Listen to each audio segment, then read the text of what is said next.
नमस्कार दोस्तों, आप सभी का बहुत बहुत स्वागत है आपके अपने YouTube channel beginners education point पर। जैसा कि आप सभी को ज्ञात है कि हम अपने चैनल के माध्यम से आपकी प्रारंभिक परीक्षा, मुख्य परीक्षा, इंटरव्यू आदि सभी परीक्षाओं की तैयारी करवाते हैं मध्य प्रदेश की। तो आज का जो हमारा वीडियो है वह इंटरव्यू से संबंधित है। जिन अभ्यर्थियों को आगामी समय में इंटरव्यू देना है या जो PSC की तैयारी कर रहे हैं, कभी न कभी निश्चित रूप में वह इंटरव्यू देंगे, तो उनके लिए आज का वीडियो बहुत ही प्रमुख होने वाला है। साथ ही साथ यदि आप हमारी महत्वपूर्ण PDF निःशुल्क प्राप्त करना चाहते हैं तो आप डिस्क्रिप्शन बॉक्स में जाकर इंस्टामोजो की लिंक या जो हमारा कॉन्टैक्ट नंबर है 7067923410 पर जाकर हमारे हस्तलिखित नोट्स परचेज कर सकते हो। उसके साथ आपके PDF बिल्कुल निःशुल्क प्रदान की जाएगी।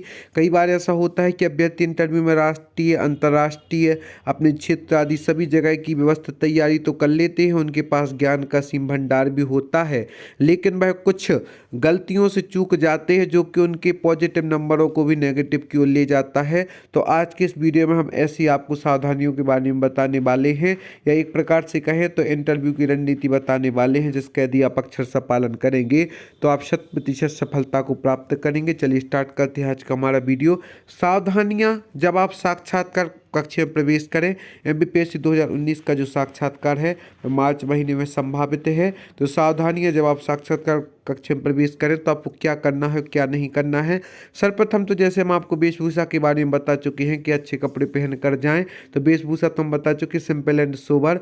जो लड़कियां हैं वह मुख्य रूप से साड़ी या सूट पहन कर जाएँ तो व्यवस्थित रहेगा, और जो लड़के हैं वह कोट और स्काई ब्लू या कोई भी जो पसंदीदा एकदम चटकीला कलर ना हो ऐसे कलर की शर्ट पहन कर जाएं, और साथ ही साथ एक काला या ब्लू पैंट भी पहन कर जा सकती हैं। चुस्ती से कक्षा में प्रवेश करें, उत्साह के साथ यदि आप जाएंगे तो उसका कहते हैं first impression is the last impression. आपको एक अच्छा इंप्रेशन पड़ता है। यदि आप घबराहट के साथ जाएंगे तो वह एक नेगेटिव की ओर आपको ले जाता है। सदस्यों व अध्यक्ष को अभिवादन करें, जैसा कि हमने आपसे कहा था कि नमस्ते सर के द्वारा आप शुरुआत कर सकते हैं।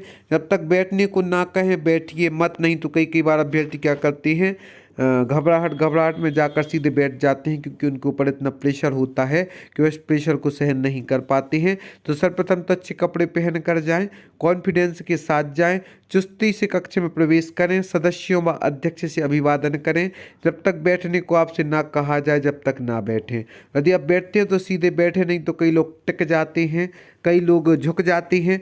तो आपको झुक कर या टिक कर नहीं बैठना है, सीधे बैठना है कुर्सी पर।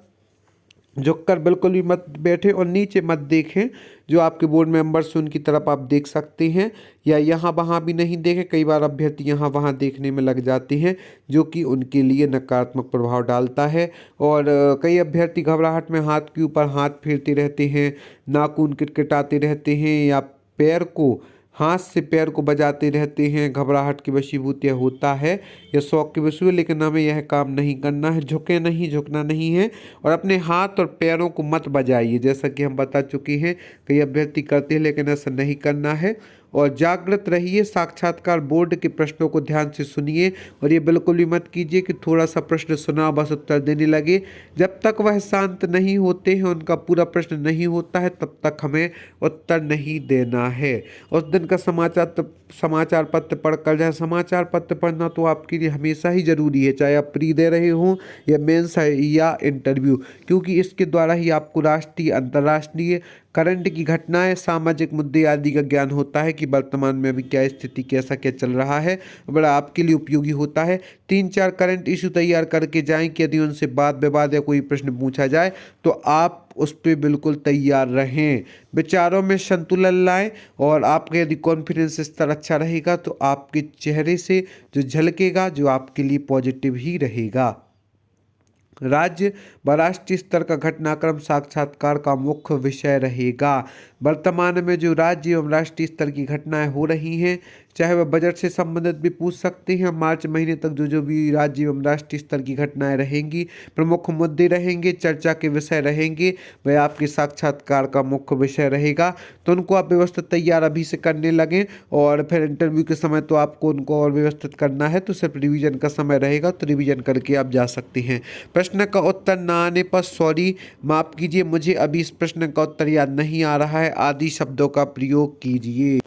यदि आपको प्रश्न का उत्तर नहीं बन रहा है, यदि आधा अधूरा आता है तो वह देने का प्रयास ना करें। प्रश्न का उत्तर ना आने की स्थिति में आप कह सकते सॉरी सर, माफ़ कीजिए, मुझे अभी इस प्रश्न का उत्तर याद नहीं आ रहा है, आदि शब्दों का प्रयोग कर सकते हैं। नहीं तो आप सोचिए हमारे नंबर कट जाएंगे, आप आधा अधूरा उत्तर देंगे, फिर वह से और प्रश्न पूछते जाएंगे तो आप पे फिर आगे नहीं बनेंगे, तो उसका इम्प्रेशन ज़्यादा गलत पड़ता है। ना कि यदि आप कह देंगे कि सॉरी सर, माफ़ कीजिए, मुझे अभी इस प्रश्न का उत्तर याद नहीं आ रहा है, और आप जिस धर्म से संबंधित है उससे संबंधित प्रश्न भी तैयार करके जाएं। आपके क्षेत्र के जो संबंधित प्रश्न है वह भी हम आगे की वीडियो में बताएंगे किस प्रकार से आपको तैयार करना है, क्या क्या कैसा करना है।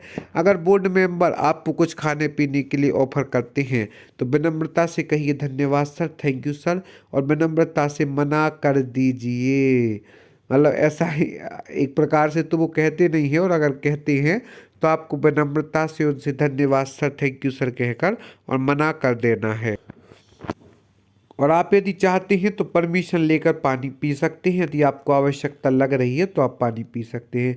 कोई भी कुटिलता या चालाकी बोर्ड मेंबर से बिल्कुल मत बताइए। आप सोच रहे होंगे कि आप उनके सामने चतुराई कर लेंगे और आपकी चल जाएगी, लेकिन वह बहुत ही अनुभवी होते हैं और उन्हें हर ट्रिक पता होती है कि अभ्यर्थी के दिमाग में क्या चल रहा है, क्योंकि वहाँ पर एक दार्शनिक और मनोविश्लेषणक होते हैं और एक जो आपकी मानसिक शक्ति को परख लेते हैं, ऐसे भी बोर्ड मेंबर्स में होते हैं। जो है सच बताइए, वहाँ झूठ बोलने का कुछ काम ही नहीं है। इंटरव्यू में झूठ बोलना आपके लिए बहुत नुकसानदायी होगा, तो जितना हो सके सत्य ही बताएं।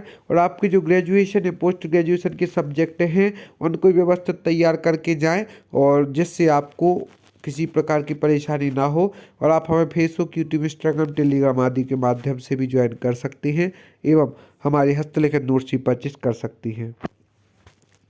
साक्षात्कार में कोई प्रश्न ना आने पर बोर्ड मेंबर से बहस ना करें कि हमसे ऐसा क्यों पूछा।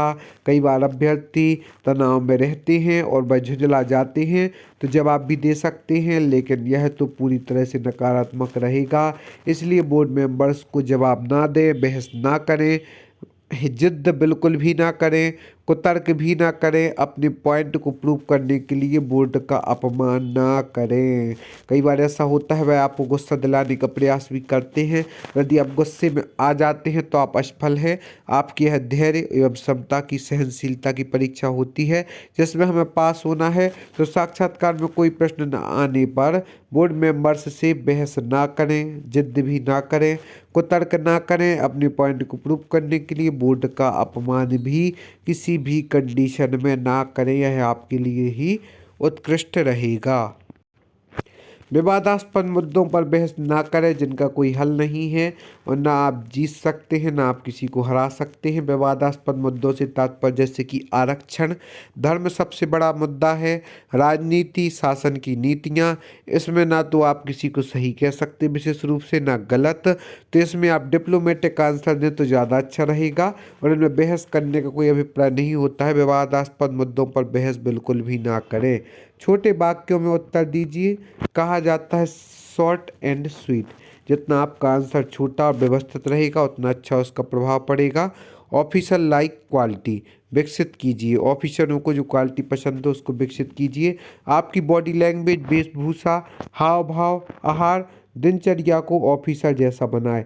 यदि आप अभी से अपनी व्यवस्थित ऑफिसर जैसी दिनचर्या को फॉलो करेंगे तो निश्चित रूप से आप में वह स्किल आ जाएगी और आपको विशेष करने की आवश्यकता नहीं पड़ेगी। अभी से आप देखिए कि आप एक ऑफिसर हैं, जब आपने दो परीक्षा पास कर ली हैं, प्रारंभिक परीक्षा, मुख्य परीक्षा, तो वह गुण आप में आ जाना चाहिए। आपकी जो बॉडी लैंग्वेज है, जैसे वेशभूषा, हाव भाव, आहार, दिनचर्या को ऑफिसर जैसा बनाएं। यदि प्रश्न पूछा जाता है इंटरव्यू में आप कितनी सीढ़ियाँ चढ़कर आए हैं, तो उत्तर दे कि मैं यहाँ 2 सीढ़ियाँ चढ़कर आया हूँ, एक प्री एवं मेंस। नहीं तो बच्चे क्या करने लगते हैं, बताने लगते इतनी सीढ़ियाँ चढ़कर आए हुए कुछ भी, तो आप उनका मतलब समझें और इससे बच भी सकते हैं प्रश्न से। तो और जो बोर्ड होगा वह आपसे प्रभावित भी हो जाएगा कि इनने व्यवस्थित आंसर दिया है। इंटरव्यू की भाषा है इंटरव्यू की भाषा के बारे में जिसमें आप कंफर्टेबल हों। यदि आपको हिंदी अच्छी है तो आप हिंदी में भी बात कर सकते हैं, लेकिन अतकचरा ना करें कि आधा आप हिंदी में आधा इंग्लिश में। यदि आपको हिंदी में इंटरव्यू देना है तो हिंदी में ही रहें, ज़्यादा व्यवस्थित रहेगा। यदि आपको इंग्लिश में देना है तो इंग्लिश में ही रहें, आपके लिए व्यवस्थित रहेगा। इस प्रकार से आज की इसमें हम और बता दें क्या क्या गलतियाँ ना करना है। तो छोटे वाक्यों में उत्तर दीजिए और ऑफिशियल लाइक क्वालिटी विकसित करें। विवादास्पद मुद्दों पर बहस ना करें, जैसे आरक्षण, धर्म, राजनीति, शासन की नीतियां। साक्षात्कार में कोई प्रश्न ना आने पर बोर्ड मेंबर से बहस बिल्कुल भी ना करें, जिद ना करें, कुतर्क ना करें। अपने पॉइंट को प्रूव करने के लिए बोर्ड का अपमान ना करें। इंटरव्यू में झूठ बोलना आपके लिए बहुत नुकसानदायी होगा। जो है सच बताइए। अगर कोई बोर्ड मेंबर आपको कुछ खाने पीने के लिए ऑफर करते हैं तो विनम्रता से कहिए धन्यवाद सर, थैंक यू सर, और विनम्रता से मना कर दीजिए। प्रश्न का उत्तर ना आने पर सॉरी कह सकती हैं। उस दिन का समाचार पत्र जरूर पढ़े, 3-4 करंट इशू तैयार कर जाएं। और जो भी सावधानियां हैं जब आप साक्षात्कार कक्ष में प्रवेश करते हैं, इन सावधानियों को व्यवस्थित रूप से आपको रखना है। जिस फील्ड अपन ने आपने फॉर्म में भरा है उसकी आपको व्यवस्थित पूरी जानकारी होना चाहिए। और साथ ही साथ जो है आपको देश प्रदेश व कानून व्यवस्था से जुड़े IMP प्रश्नों का संग्रह भी हमारी इस PDF में प्राप्त होगा। तो आज ही आप हमारी इस PDF को परचेस करें। हस्तलिखित नोट्स और साथ ही साथ हस्तलिखित नोट्स लेने पर PDF बिल्कुल आपको निःशुल्क प्रदान की जा रही है।